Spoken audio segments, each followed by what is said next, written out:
खबर इंदौर से है, जहां आज बीजेपी का बड़ा प्रशिक्षण शिविर आयोजित होगा। इंदौर में बीजेपी का प्रदेश स्तरीय प्रशिक्षण आज है। कई राज्यों से 350 से ज्यादा बीजेपी वक्ता यहां पर जुड़ेंगे।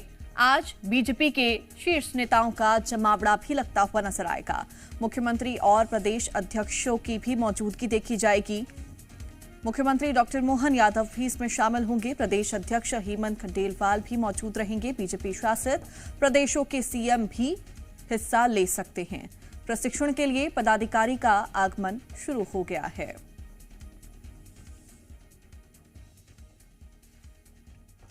और ज्यादा जानकारी के साथ जी मीडिया संवाददाता दीपक द्विवेदी हमारे साथ जुड़ गए हैं। सीधा उनका रुख करूंगी। दीपक, आज ये बीजेपी का बड़ा प्रशिक्षण शिविर है, क्या कुछ तैयारी इसको लेकर और किस किस का आगमन शुरू हो गया है? जी बता दें कि इंदौर के एक निजी कॉलेज में बड़ा प्रशिक्षण शिविर का आयोजन किया जा रहा है और इसमें तमाम जो बीजेपी के शासित राज्य के प्रदेश अध्यक्ष है, करीब 7 राज्यों के प्रदेश अध्यक्ष इसमें शामिल होंगे। मध्य प्रदेश के मुख्यमंत्री डॉक्टर मोहन यादव भी वहां करीब 2 से ढाई बजे के बीच इंदौर पहुंचेंगे और उस सत्र में शामिल होंगे। और ये महत्वपूर्ण अहम सत्र माना जा रहा है। जिस तरीके से अभी अलग अलग राज्यों में जो बीजेपी को अभियान चलाने हैं, जिस तरीके से महिला आरक्षण को लेकर जो बात की जा रही है, इसको लेकर जो अभियान चलाना है, हो सकता है इस सत्र में इसको लेकर भी चर्चा की जाए। इसके अलावा जो आगामी समय के अलग अलग कार्यक्रम है, तो ये 7 राज्यों के जो प्रदेश अध्यक्ष उस पर चर्चा करेंगे किस तरीके से एक साथ ये अभियान चलाए जाएं और उसके अलावा एक साथ जो कार्यक्रम है जो पार्टी द्वारा तय किया जाता है 7 राज्यों में चलाया जाए। तो तमाम विषयों पर आज इस जो सत्र में है चर्चाएं की जा सकती है और कैसे पार्टी को आगे बढ़ाना है इसको लेकर चर्चा की जा सकती है। क्योंकि लगातार यदि हम बीजेपी की बात करें तो यहाँ पर मंडल से लेकर जो प्रदेश अध्यक्ष तक हैं सभी का समय समय पर इस तरीके का प्रशिक्षण होता है और तमाम जो पदाधिकारी शामिल होते हैं बीजेपी के बड़े, और उसमें उन्हें प्रशिक्षित किया जाता है कि कैसे जो पार्टी की विचारधारा है उसे जन जन तक पहुंचाना और कार्यकर्ताओं तक उसे पहुंचाकर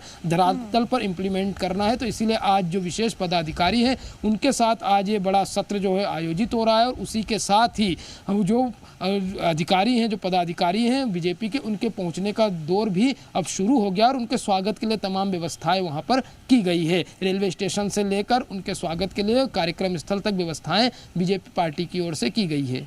यानी कि ग्राउंड लेवल की अगर बात की जाए तो उसको और मजबूत करने की यहाँ पर तैयारी होती हुई नजर आएगी। बने रहिएगा दीपक हमारे साथ, तमाम जानकारी हम आपसे लेते रहेंगे।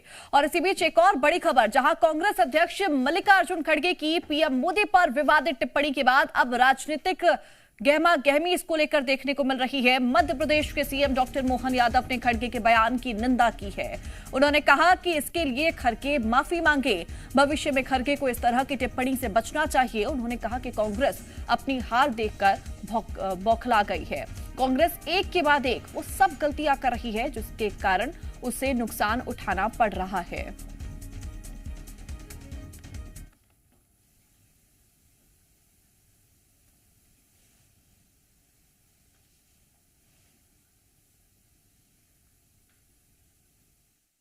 कांग्रेस अध्यक्ष द्वारा यशस्वी प्रधानमंत्री पर जिस प्रकार से उनको आतंकवादी बताना, इतनी हल्की टिप्पणी करना, मैं इसकी निंदा करता हूं।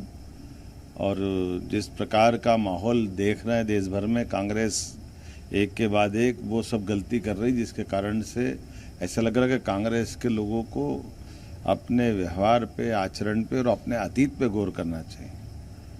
कांग्रेस मीसाबंदी के दरमियान अपोजिशन के साथ जो कांग्रेस ने व्यवहार किया है उसकी आज तक माफ़ी नहीं मांगी। कांग्रेस ने तमाम प्रकार के अलगाववादी तत्वों को प्रोत्साहन दिया, लेकिन कांग्रेस यशस्वी प्रधानमंत्री को आतंकवादी बताया, ये बहुत दुर्भाग्यपूर्ण है। तुरंत मैं आपके माध्यम से मांग करना चाहूँगा कि कांग्रेस अध्यक्ष माफ़ी मांगे और भविष्य में इस प्रकार की घटनाओं से बचे। जानकारी के साथ हमारे सहयोगी दीपक हमारे साथ लगातार बने हुए हैं। दीपक, जिस तरह से खड़गे के द्वारा टिप्पणी की गई, इसके बाद ये अनुमान तो पहले ही लगा लिया गया था कि सियासत देखने को मिलेगी और बीजेपी इसका कड़ा विरोध करेगी। मुख्यमंत्री ने भी इसको लेकर टिप्पणी की है, उन्होंने कहा है कि वो माफी मांगे।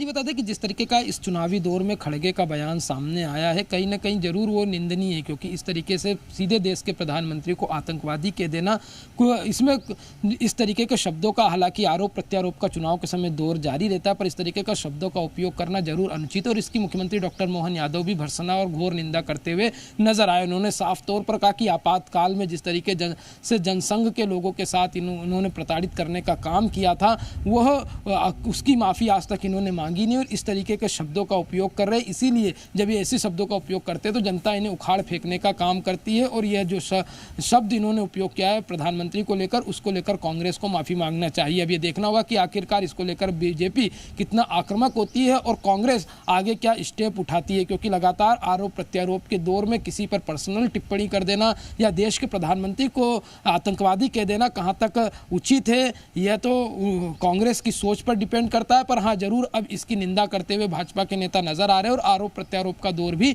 शुरू हो चुका है।